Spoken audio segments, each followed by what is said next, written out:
I was wondering if we could have the veterans stand up that are in the audience, and I'd like to give them a round of applause. Any veterans here? Thank you. We have about 20 minutes for questions and answers, or questions for Bill. We'll give the answers. If you have anything, Bill?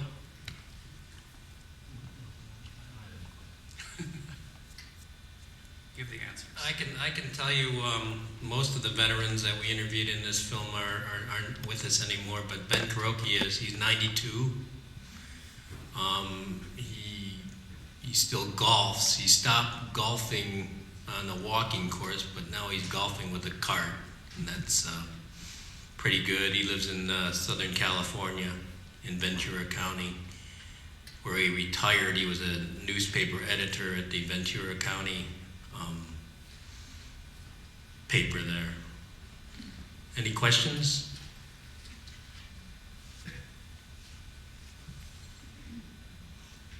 No, nobody. There's somebody there. Yeah. Go ahead. Bill, thank you very much for showing the film to us. I'm interested in how you got all these pictures and all these video shots that you made. What was the sequence that you went through? The question is how do we get all those pictures? Well, a lot of them were from the vets had a lot of pictures. Ben had a lot of pictures, and when we started this project, we started shooting. I started this thing in 1998, and I thought I'd get it done in a couple of years. And so we shot all the interviews in those 2 years, 98, 99, 2000. When we went to visit them, we took pictures of their pictures. Those are the still pictures. And then between then and more recently, when we finished the film, we got into scanning technologies. We had to go back again and get their pictures and scan them. But a lot of the other film most of it is from the National Archives. Some of it is from other personal collections. There's a lot of home movies from the war that people had that we were able to track down. And there's another cache of film that we got from London, the Imperial War Museum. And some of that stuff probably hasn't been seen in the U.S. We were able to make a deal and get some of that footage. Any other questions? Yeah. It seems like a big leap between military historical film like this to cash folders. Is there sort of a certain genre that you're interested in? Do you do a lot of military history, or what piques your interest in deciding what kind of documentary? I think it's just a matter of what the story was. This story I knew about when I was really young. My dad was in Minidoka and saw Ben Kuroki when he came to his camp. Ben came to Minidoka, Heart Mountain, and there was a third camp in Utah, Topaz. They sent him on a tour, so my dad knew about it, and we're always interested in little model planes and stuff when we were growing up. So I kind of thought that'd be a good story. The other story I did recently about it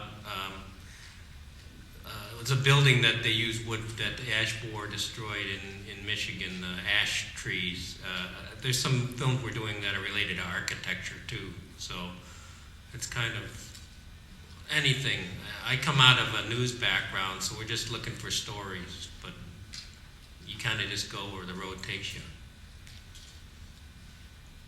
In fact, I was here. We were here a few years ago. We shot some interviews, including one with Ralph Rapson for the Eero Saarinen documentary. So we're into that stuff too. Anything else? Will you put this into a book form? There was actually a book written in 1946 called Boy from Nebraska about Ben Kuroki. He was that big at the time, and that was a good source for a lot of the names and places that he had been to use for the film. There's a book being written, another biography about Ben being written right now in Nebraska that's aimed at 5th graders, and there's one that will be for adults.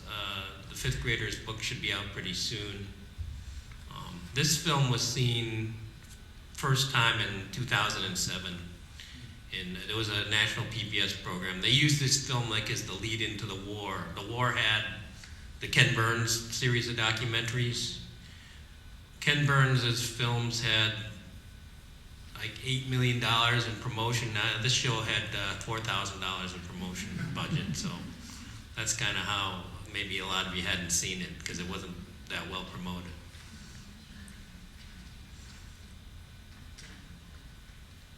Anything else? Any questions about, yeah, go ahead. The only thing that surprised me about the film was about his reception at the internment camp. When you were doing this film, were you surprised too about the bad reception he got at the camp? The questions about reception, Ben's reception at camps was actually pretty bad, and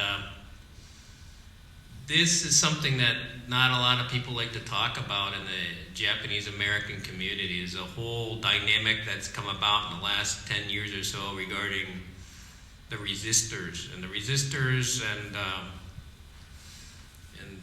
the JACL is still a controversy now. You probably know about it if you're a Japanese American, but Ben walked in kind of a firestorm when he came to the camps and he didn't know it. He just went where they told him. But a lot of people that were still in the camp at that time that were of draft age really didn't want to go. And it wasn't necessarily because they were unpatriotic, although some of them really didn't want to go because they didn't want to get shot.